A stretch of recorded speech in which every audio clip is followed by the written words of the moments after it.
Hey, this is Keith from the Scholar General, 墨江点兵. So, last week I talked about the Chinese straight sword, or the jian, and today I want to talk about the other main category of Chinese sword, which is the dao. Let's start with the terminology. First off, the word dao literally just means a single-edged blade. It doesn't matter if it's like a really small knife or it's a sword with a blade that's over a meter long. Basically, any single-edged blade can be a dao. This also applies to pole arms. So if you have like a glaive, which is like a pole with a single-edged blade on the top, then it's also a type of dao.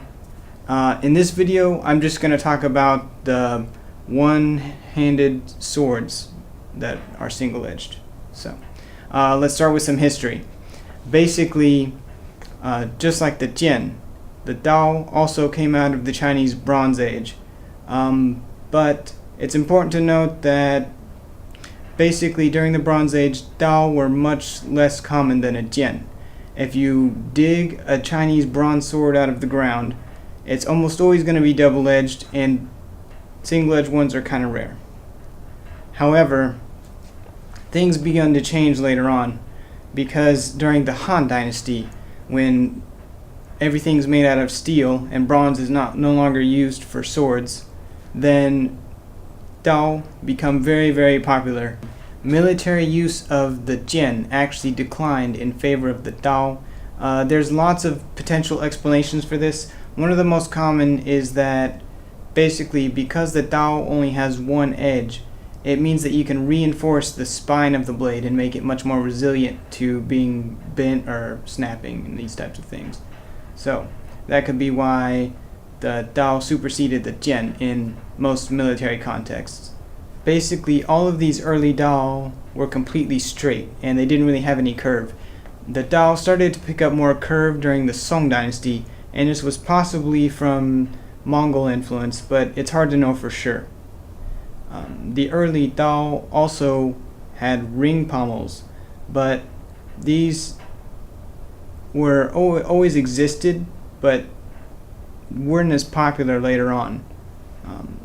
One of the next big things to happen to the dao is that during the Tang Dynasty, the dao was exported to Japan and became the world-famous katana.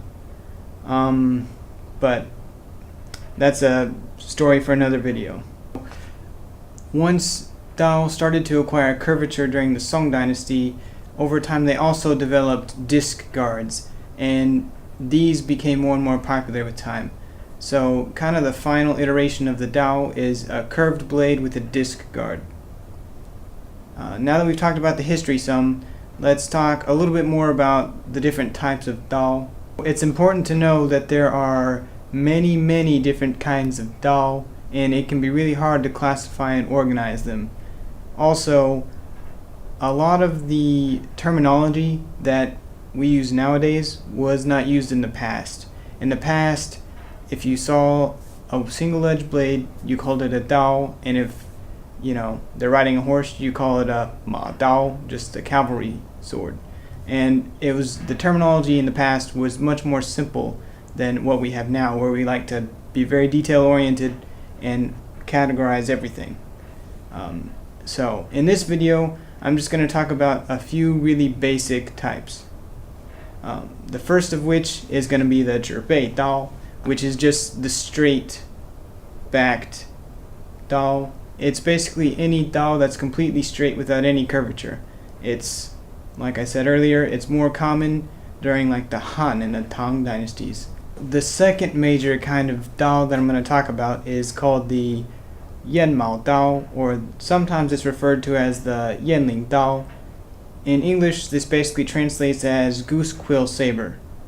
The important thing to know about this type of dao is that it was very straight, except it started to curve just towards the tip and maybe the last fourth of the blade. This type of dao was fairly common during like the Song and Yuan and Ming dynasties, but eventually it became kind of superseded by the next type of dao, which is the Liu Ye dao. Liu Ye dao just means willow leaf saber or dao in English. And this type of dao was fairly similar to the Yanmao dao, except it had a much bigger range of curvature. It curved along the entire length of the blade as opposed to just the last fourth of the blade. Liu Ye dao also sometimes have the handle curving in the opposite direction of the blade. This is something that you never see on Yanmao dao. The last and fourth type of dao that I'm going to talk about today is the Niu Wei dao, which means the oxtail saber. This type of dao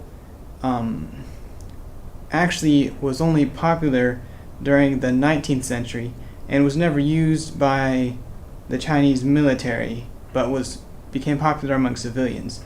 The defining features of this type of dao are that it is curved and it flares out a bunch towards the end and has kind of a clipped tip. That's it for today. This video was just a really brief introduction to the one-handed Chinese single-edged sword, commonly referred to as like the Chinese saber or the dao. Thanks everyone for watching, and please subscribe and support the channel on Patreon. Thanks.